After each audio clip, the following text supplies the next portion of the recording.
Bonjour à toutes et à tous, bienvenue, c'est Smart Impact, l'émission des entreprises à impact positif. Et voici le sommaire du jour. Mon invité, c'est Gaël Magda, directeur français Europe de l'Ouest de Gros E. On verra comment le groupe de robinetterie œuvre pour la préservation de l'eau et l'économie circulaire. Dans notre débat, on se demandera comment décarboner la culture, notamment le cinéma, comment les œuvres de fiction peuvent diffuser des messages de préservation du climat et de la biodiversité. Et puis dans notre rubrique consacrée aux startups éco-responsables, vous découvrirez les protéines de lait sans vache de l'entreprise Bon Vivant, de l'eau, du cinéma, du lait sans vache. C'est le cocktail du jour et c'est parti pour ce Smart Impact.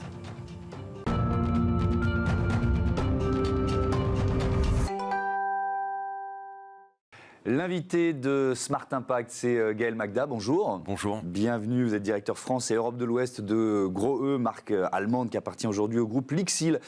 Présentez-nous le groupe Lixil, tiens, en quelques mots pour commencer. Lixil, c'est un player global aujourd'hui autour de l'habitat qui a racheté la marque Gros E en 2014, donc ça fait maintenant 10 ans. On est présent un peu partout dans le monde avec donc des grandes marques en Europe, Gros E essentiellement, aux États-Unis, American Standard, et puis beaucoup d'autres produits qui constituent l'habitat. Donc ça va de la fenêtre avec en aluminium 100% recyclé, au WC du futur qu'on est en train de travailler aux États-Unis avec la fondation Bill et Melinda Gates. Voilà. Ok, très bien. Et donc on va se concentrer sur Gros E avec quelques chiffres, 5 sites industriels, 3 en Allemagne, 1 au Portugal, 1 en Thaïlande, 7200 salariés dans le monde, 150 en France, implantés dans 150 pays. Vous vous présentez comme leader sur les principaux marchés européens. C'est une marque qui va bientôt fêter ses 90 ans.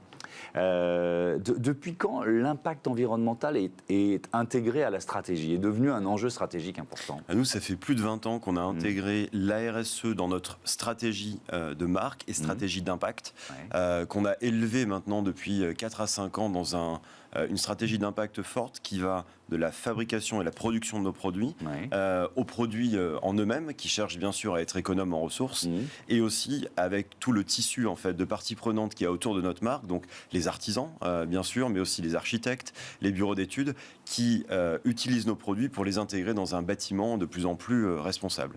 Donc cette stratégie, elle est vraiment ancrée dans notre ADN et on la vit aujourd'hui dans tout l'écosystème. Alors ça, on va rentrer un peu dans le détail. Ça suppose quoi? Parce qu'il y a plein de leviers qu'on peut activer quand on fait ce choix dans une grande entreprise, l'emballage, la logistique, le choix des matériaux, la recyclabilité, etc. On va, si vous le voulez bien, lister un peu tout ça. Par exemple, sur les emballages. J'imagine c'est des millions et des millions de produits à livrer à des détaillants, etc., etc. Quel choix vous êtes en train de faire ou vous avez fait? Alors, on a fait ce choix, on l'a fait en 2018, donc ça fait maintenant 6 ans. On a plus de 30 millions d'emballages mis sur le marché chaque année. Aujourd'hui, nos emballages, ils sont 100% en carton, on a enlevé le plastique et on a encore un tout petit peu de plastique. Quand on l'a, c'est du plastique recyclé, végétal.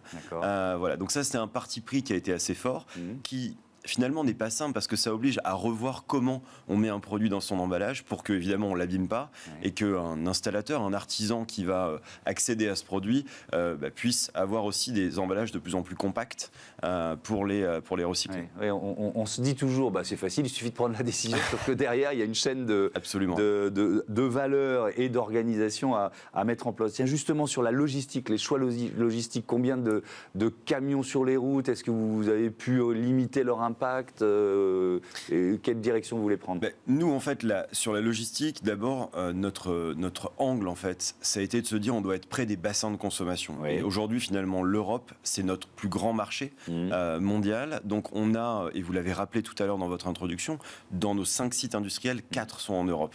Et ils sont vraiment aux frontières de la France, que 3 sont en Allemagne, 1 au nord du Portugal.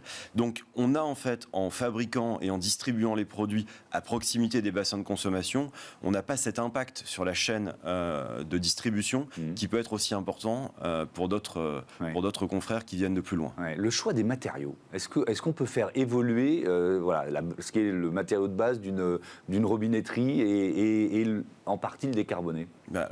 D'abord, oui, et puis après, c'est un vrai sujet. Pourquoi c'est un vrai sujet? Parce que vous n'êtes pas sans savoir qu'un robinet, il était fait en laiton, en alliage lourd. Le laiton, ça se fait comment? Ça se fait avec de la fonderie. La fonderie, c'est tout sauf économe. C'est extrêmement énergivore. Et donc, on repense, en fait, les alliages de nos produits pour avoir des alliages plus légers, utiliser des matières, aujourd'hui, qui nous permettent d'avoir un rendu de produit qui est très qualitatif, avec une surface chromée qui sera évidemment la même pour le client, mais toujours en cherchant à préserver un saut de qualité et un Made in Europe qui nous caractérise aujourd'hui beaucoup. Ouais. Voilà. Là, vous dépendez de vos partenaires, c'est-à-dire de leur capacité à effectivement inventer ou faire fonctionner des fonderies avec moins d'énergie en étant... Alors, ce ne sont pas nos partenaires, parce qu'en fait, on fabrique vraiment l'ensemble de nos produits. Donc, nos usines sont nos propres usines. Oui. Évidemment, on a un tissu aujourd'hui de fournisseurs qui nous donnent des composants, qui nous donnent de la matière. Donc, on a fait évoluer en partant de cette R&D pour dire voilà, comment le matériau de demain il est plus propre. Et aussi en adaptant les postes. Parce que finalement, quand on dit on change de matériaux, on change de processus de fabrication, il faut aussi changer la façon de faire et aussi les équipes qui étaient éventuellement spécialisées dans ces technologies. Si on parle du cycle de vie, c'est recyclable ? Alors, un robinet en laiton, on en fait quoi après ? Alors aujourd'hui, donc nous on fait partie d'un éco-organisme qui s'appelle Valobat depuis quelques années sur le marché. Et évidemment, donc nos produits sont recyclables. Pourquoi ? Parce que c'est du métal et le métal, c'est finalement ce qui intéresse tout le monde en termes de recyclabilité. Ça se réutilise fortement. Et nous-mêmes, dans nos processus de fabrication, on utilise une partie de matériaux recyclés pour fabriquer nos produits. Et ça, c'est déjà intégré dans nos processus de fabrication actuelle. Alors, vous menez aussi des actions pour la préservation de l'eau. Expliquez-moi de quoi il s'agit. Alors, simplement, l'eau, c'est une ressource dont on n'a pas beaucoup parlé ces dernières années. On a beaucoup parlé d'énergie, pour de bonnes raisons. Et de fait, l'eau a été un peu mise sur le côté. Elle a été mise sur le côté parce que c'est une ressource aujourd'hui qui était abondante, d'un côté, et une ressource qui n'est pas chère aujourd'hui. Le Français paye 4 à 6 euros par mètre cube en France son eau. Donc, il n'y a pas une préoccupation, en fait, aujourd'hui, chez les Français, pour se dire, il faut que je préserve mon eau. Mais malheureusement, ça a changé. Ça a changé quand ? Ça a changé il y a 2 étés. En 2022, on a vu 100 communes en France qui n'ont plus eu accès à de l'eau potable. Et ça, c'était un phénomène climatique qu'on n'anticipait pas sur notre territoire. On le voyait un peu plus lointain. On en entendait parler. L'Espagne. Voilà. Mais on se disait, nous, on est un peu protégés. Voilà. C'est plus le cas. Et évidemment, ces phénomènes vont s'accentuer dans les prochaines années. Donc, de fait, aujourd'hui, nous, on travaille, bien sûr, avec les différentes parties prenantes du bâtiment pour diffuser des produits qui sont déjà économes en eau. On a un certain nombre de technologies, on n'en fera pas l'apanage aujourd'hui, mais qui font 30 à 70% d'économie d'eau aujourd'hui par rapport à un produit classique du marché. C'est-à-dire pour le construire ? Non, dans l'utilisation. Dans l'utilisation. C'est pour ça que j'ai eu raison de poser la question. Donc ça veut dire quoi ? Ça veut dire que quand je me douche, par exemple, avec de nouveaux pommeaux, je vais pouvoir utiliser, vous disiez, 30 à 70% de moins d'eau. Exactement. Donc ça, on a intégré des nouvelles technologies dans nos produits qui sont relativement simples. On fait partie vraiment des marques qui pensons que on peut réinventer l'usage dans une certaine mesure, mais on doit toujours avoir un confort dans l'utilisation. Sans quoi, on risque de passer plus de temps dans sa douche, dans son utilisation de l'eau, et finalement, la consommation qui aura peut-être été un peu plus faible va s'allonger. Donc, on veut vraiment maintenir une expérience en fait, d'utilisation des produits qui est importante, mais qui soit beaucoup plus modérée et raisonnable.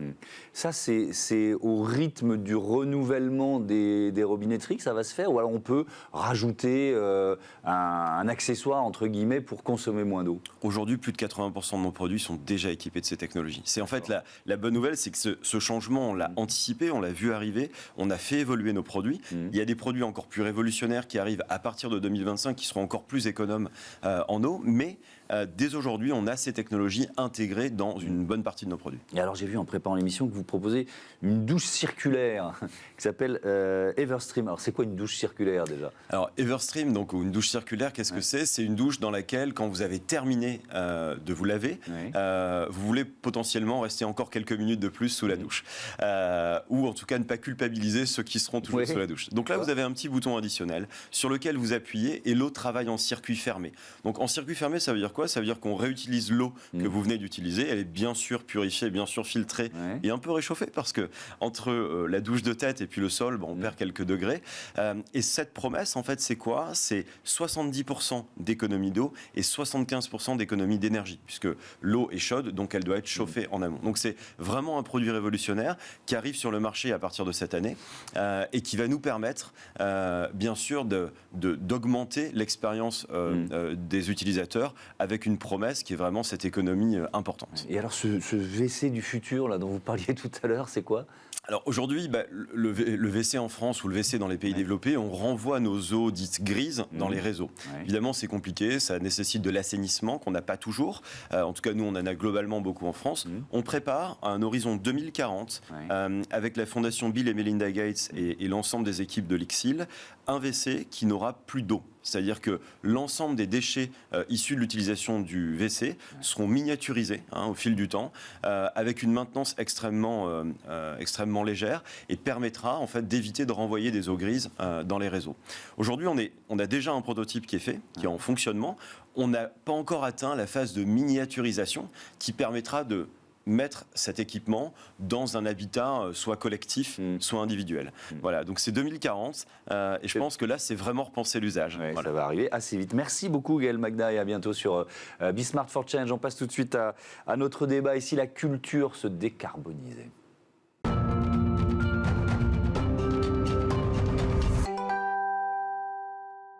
Et si la culture se décarbonait, c'est le thème de notre débat avec Nathalie Nénon-Zimmermann. Bonjour. Bonjour. Bienvenue, vous êtes directrice générale de 261 pays. Leslie Thomas, bonjour. Bonjour. Secrétaire générale du CNC, Centre national du cinéma et de l'image animée. Vous venez d'être nommé à la tête de 261 pays.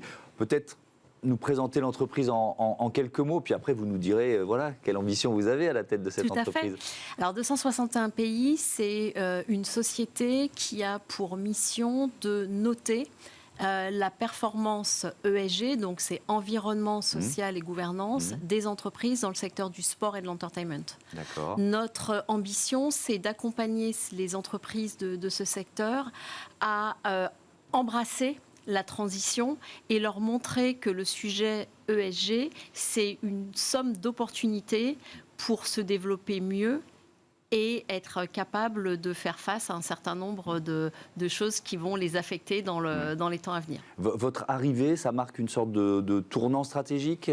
Oui, tout à fait. En fait, moi, je suis arrivée lors de la dernière levée de fonds, donc à la demande des actionnaires. Nous avons un pool d'actionnaires qui est essentiellement dans le sud-ouest, où nous avons un vivier d'excellence sur la Sportec notamment. Et la volonté des actionnaires était d'utiliser mon expérience dans le sport, puisque moi, ça fait plus de 30 ans que j'accompagne des grandes organisations sportives à se financer.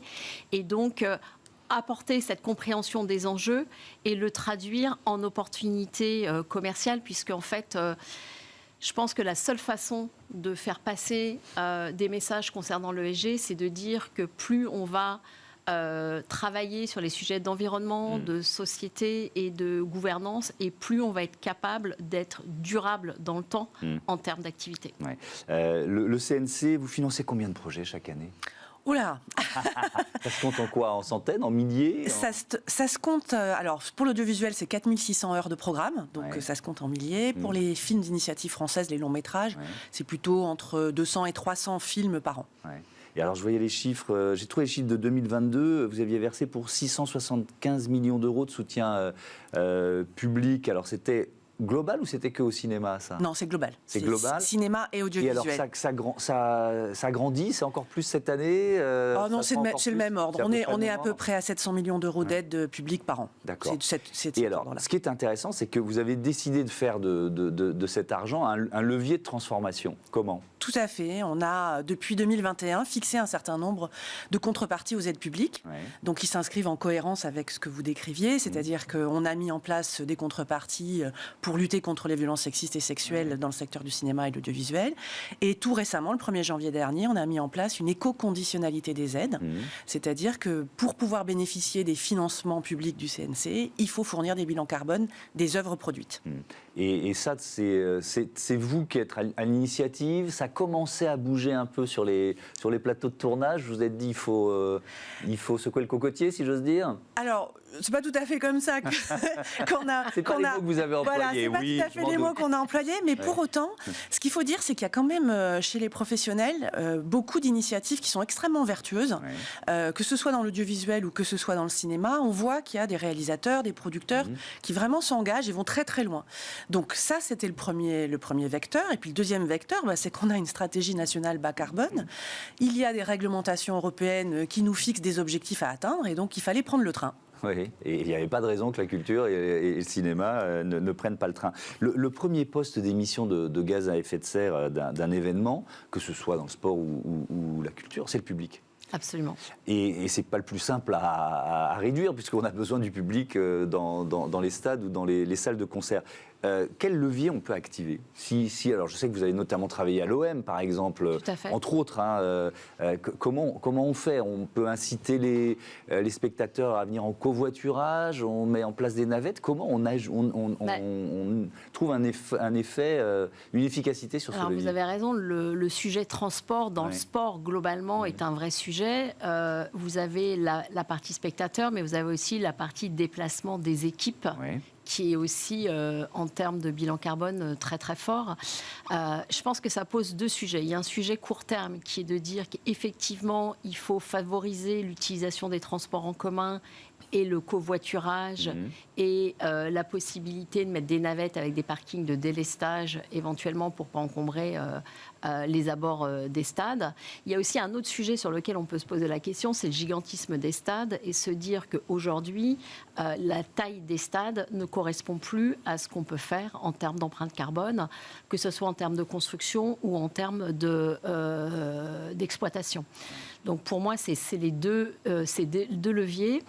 Mais je voudrais aussi dire que ça vient remettre en question aussi la façon dont on voit les événements sportifs. C'est-à-dire qu'aujourd'hui, un indicateur de performance dans le sport, que ça soit... prendre le foot que je connais bien, mais j'ai travaillé dans 15 sports différents. On a parlé des Jeux Olympiques. L'indicateur de performance, c'est le nombre de spectateurs. Je pense que c'est un vrai sujet et que ça ne doit plus être un indicateur de performance. C'est-à-dire que déplacer des dizaines de milliers de personnes ou des millions de personnes comme des Jeux Olympiques pose le problème de la taille et se dire que participer, c'est pas forcément faire venir des gens de très loin, mais être capable de faire vivre des événements de façon locale et régionale. Et pardon de vous interrompre, mais je n'ai pas l'impression que les instances internationales aient totalement intégré cette vision dans l'organisation des prochains grands événements sportifs. Si on prend la Coupe du Monde de foot qui va se dérouler dans 4 ou 5 pays différents, enfin bon, vous voyez ce que je veux dire. Je suis entièrement d'accord avec vous et je pense que là, on aurait beaucoup à apprendre du CNC parce que si on mettait des conditionnalités sur les aides des gouvernements dans la réception des grands événements, parce que, OK, les Jeux payent les Jeux, les Coupes du Monde payent les Coupes du Monde, mais il y a quand même des infrastructures, il y a des dépenses de l'État sur la sécurité et bien d'autres. Donc, on pourrait conditionner... Les États ont la possibilité de conditionner leur soutien ou leur réception de grands événements sur des critères liés au nombre de spectateurs. Mais après, c'est un problème politique. Tout le monde est très content de dire « j'avais le plus grand nombre de spectateurs à mon événement ». Donc je pense que c'est tout un paradigme qu'il faut remettre en question. C'est un état d'esprit... Et puis réfléchir, ça veut dire c'est quoi vivre ensemble un grand événement. À l'heure du numérique, on peut aussi se dire que des diffusions sur écran géant, comme on fait dans les fan zones ou dans d'autres lieux que peuvent être les cinémas, il y a des choses à faire. Quand on voit que les grands opéras aujourd'hui sont diffusés en live partout dans le monde, on a peut-être des choses à regarder de ce côté-là. C'est quoi un tournage bas carbone ? Un tournage bas carbone. Comment je peux... Allez, je me lance, je suis producteur, je vais tourner un film. Déjà, vous avez, dès la phase de la préparation du film, vous allez vous poser des questions sur les transports, les mobilités, comment vous transportez l'équipe, comment vous transportez les décors, comment vous transportez le matériel. Ça va être l'énergie qui est consommée sur le tournage. Est-ce que j'ai un groupe électrogène ou est-ce que je peux avoir du branchement forain pour pouvoir justement avoir des consommations énergétiques qui soient moindres, ou quel est le biocarburant que j'utilise ou que je n'utilise pas. Voilà. Très clairement, l'alimentation, la construction des décors, les costumes, le maquillage. Il y a toute une série de paramètres qui peuvent rentrer en ligne de compte. Et si vous jouez sur certains indicateurs et si vous jouez sur certaines actions, vous allez pouvoir réduire l'impact carbone d'un tournage. La gestion des déchets aussi. La gestion des déchets. Alors, c'est moins l'impact carbone que l'impact environnemental, la gestion des déchets. Mais effectivement, la gestion des déchets, faire du tri sélectif. Et puis, c'est pas qu'une source de dépenses, c'est aussi une source d'économie. C'est-à-dire que quand vous faites sur certaines certains choix électriques ou sur certains choix énergétiques, vous allez pouvoir faire des économies sur l'alimentation, le fait de ne pas avoir de repas carnés systématiquement sur le catering d'un tournage, ça va vous permettre de gagner un peu d'argent et de compenser les dépenses que vous allez faire par ailleurs sur d'autres postes. Vous réalisez une série d'études d'impact, je crois, avec l'Observatoire de la transition écologique, c'est ça? L'objectif, c'est quoi? C'est de donner des clés justement aux professionnels du secteur, de les aider à faire les bons choix? Exactement. En fait, en 2022, on a mis en place un observatoire de la transition écologique qui mène des études pour comprendre et faire comprendre aux professionnels d'où on part. Si on veut pouvoir bouger les lignes, si on veut pouvoir se fixer des objectifs, il faut déjà commencer par compter. Et donc, on a fait bilan énergétique des salles de cinéma, bilan environnemental des studios de tournage. Là, on va sortir une étude sur les studios d'animation et les studios de FX. Enfin, voilà. Donc, on donne des clés de compréhension aux professionnels. Ouais. On est dans l'ère de la directive CSRD, directive européenne sur le bilan extra-financier, qui finalement oblige à valoriser ces actions en matière environnementale, mais aussi de gouvernance ou sociétale. Ça veut dire que vous avez des clients qui sont en train de préparer déjà aujourd'hui leur bilan extra-financier? Alors oui, tout à fait. On a des clients qui s'y préparent parce qu'ils vont rentrer dans les normes qui leur imposent la mesure. Mais nous, ce qu'on vient leur apporter, c'est au-delà de ça, c'est des outils pour évaluer leur trajectoire. C'est-à-dire que la CSRD... Et je fais une parenthèse parce que ce secteur RSE, ESG, c'est plein d'acronymes et plus on parle en acronymes et plus on donne... Le public s'y perd, ça, voilà, on est bien plus on d'accord. s'y perd. Et on a de la chance d'avoir des très grands scientifiques qui ont pu montrer ce qui est en train de se passer, mais ce n'est pas très audible. Les scientifiques sont très bons sur les sciences, beaucoup moins sur la communication. Et je pense qu'il y a un vrai travail à faire. Donc pour revenir sur la CSRD, le point, pour moi, c'est surtout aller capter les bonnes datas qui vont permettre d'évaluer concrètement où on en est et mesurer une trajectoire. Le problème de la CSRD aujourd'hui, c'est 60% de texte, 10% d'hybride texte et data et 30% de data. Il faudrait qu'il y ait plus de data. Donc nous, on travaille vraiment sur le fait de rendre les data lisibles. Il nous reste une minute. J'ai une dernière question qui est plus sur l'imaginaire. Notre responsabilité collective, nous, médias, professionnels du cinéma, créer un imaginaire qui fasse rêver sur ce futur décarboné. Les films sont des bons leviers, d'après vous ? Ah oui, les films sont d'excellents leviers pour créer des imaginaires. D'ailleurs, les Américains, après la Seconde Guerre mondiale, ont investi très fortement dans Hollywood pour promouvoir leur culture et leur mode de vie. Donc oui, c'est un vecteur majeur de transition et de changement.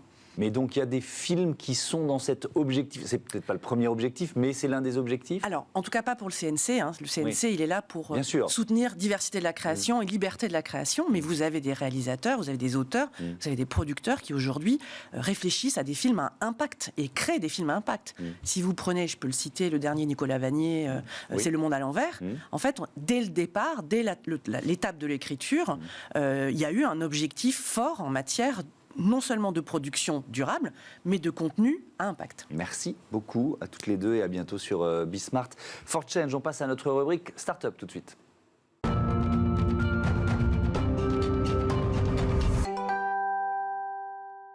Smart Ideas, notre rubrique consacrée aux startups éco-responsables avec Stéphane Macmillan. Bonjour.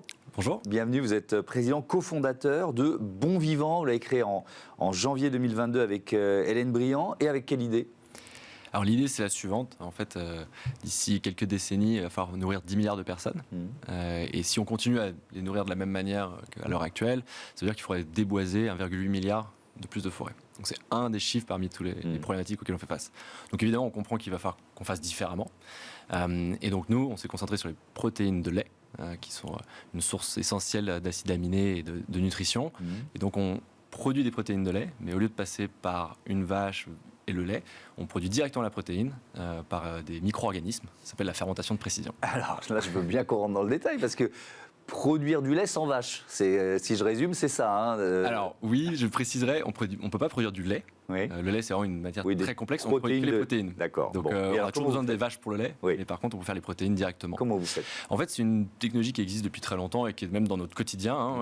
Si je vous prends des exemples, l'insuline pour les diabétiques. Elle est faite comme ça, donc c'est une molécule, l'insuline, une protéine, qui est faite par fermentation de précision. plus proche de nous, si on n'est pas diabétique, la vanilline, l'arôme de vanille qu'on a dans nos yaourts, par exemple, est fait comme ça.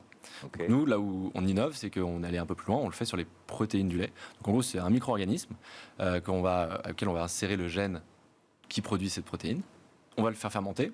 Et ensuite, on va récupérer la protéine. Elle est identique, du coup, à 100% à celle de la vache. Même nutrition, même apport, mais avec un impact environnemental qui est bien moindre. Évidemment. Et qui sont vos clients? C'est l'agroalimentaire, en fait, qui utilise les protéines de lait? Oui, nous, on est B2B, donc on est au service des industriels de l'agroalimentaire. On produit un ingrédient, ça finit, c'est une poudre blanche, comme du lait séché. Comme du lait en poudre. Et eux, ensuite... Ils reformulent, c'est-à-dire qu'ils vont utiliser des matières grasses, différentes choses pour faire un yaourt ou enrichir un yaourt existant déjà en protéines pour l'enrichir par exemple. Mais voilà, encore une fois, le but c'est vraiment sur la partie environnementale de pouvoir avoir un impact bon moindre. Alors justement, si on compare un peu, si on fait le bilan de l'impact positif de cette protéine de lait, alors, il y a plein de critères, les émissions de gaz à effet de serre, la consommation d'eau, enfin j'imagine que vous avez fait le comparatif. Oui, alors absolument, on l'a fait en partenariat avec une personne de l'INRA, et donc on a été la première, on appelle ça une analyse de cycle de vie du produit, donc c'est la première européenne qui a été publiée et surtout c'est important qui a été revue par des pairs, donc vous savez, c'est-à-dire que c'est vraiment norme ISO, etc. Oui, c'est validé. Voilà, c'est validé de l'extérieur et on arrive à des chiffres en effet, donc il y a une quinzaine de critères, mais si on prend le gaz à effet de serre, on est à moins 72% en équivalent tonnes de CO2. Sur l'eau, on est à moins 80, un peu plus de 80%. Voilà, c'est normal, on passe d'un macro-organisme, une vache, à un micro-organisme, donc la consommation est bien plus faible. Idem pour la quantité de terres cultivables, de terres arables qui sont mobilisées. Là, on est sur même moins 99%, et c'est normal, puisqu'en fait, une vache, il y a son nom là où elle est, mais en fait, surtout, elle est nourrie, donc il y a des céréales, etc. Donc, alors encore une fois, c'est plus, on en parlait, on en parle souvent avec nos potentiels clients. En fait, c'est vraiment avoir quelque chose de complémentaire. C'est-à-dire qu'on a la méthode conventionnelle, une vache qui fait du lait, c'est très bien. On a commencé à avoir les produits végétaux. Là, c'est la troisième brique qu'on peut amener. Donc c'est un peu comme on a le mix énergétique, et il faut aussi qu'on ait un mix protéique. Donc arriver à trouver comment on va se nourrir sans impacter trop fort notre planète. Ouais. Alors vous en êtes tout là, vous allez fêter vos 3 ans. Il y a une levée de fonds annoncée de 15 millions d'euros, c'était il y a un peu plus d'1 an, c'est ça? Oui, absolument. Donc on est sur quelle stratégie? Alors on est sur une stratégie où là donc la technologie est prête. Donc nous on est le seul acteur français européen qui fait des protéines, donc on appelle ça le protéine sérique. Il y a plusieurs types de protéines, on est sur les sériques. Les 2 acteurs sont israéliens et un aux États-Unis, donc en tout on n'est pas nombreux dans le monde. Et donc la technologie étant prête, là maintenant on est en train de passer à l'échelle. Parce qu'évidemment, les volumes sont gigantesques. Donc là, on sait produire de l'ordre des kilos. Maintenant, il va falloir passer à la tonne. Donc ça, c'est l'enjeu. Et le deuxième enjeu, c'est tout simplement réglementaire, puisqu'on est sur de l'alimentaire. Donc on a déjà obtenu l'autorisation aux États-Unis. Et la prochaine étape, ça va être l'Europe, et puis après d'autres pays potentiellement. Merci beaucoup, Stéphane Macmillan, d'être venu nous présenter votre entreprise. Bon vent à bon vivant, ça rime. Voilà, c'est la fin de ce numéro de Smart Impact. Merci à toutes et à tous de votre fidélité à la chaîne des audacieuses et des audacieux. Salut!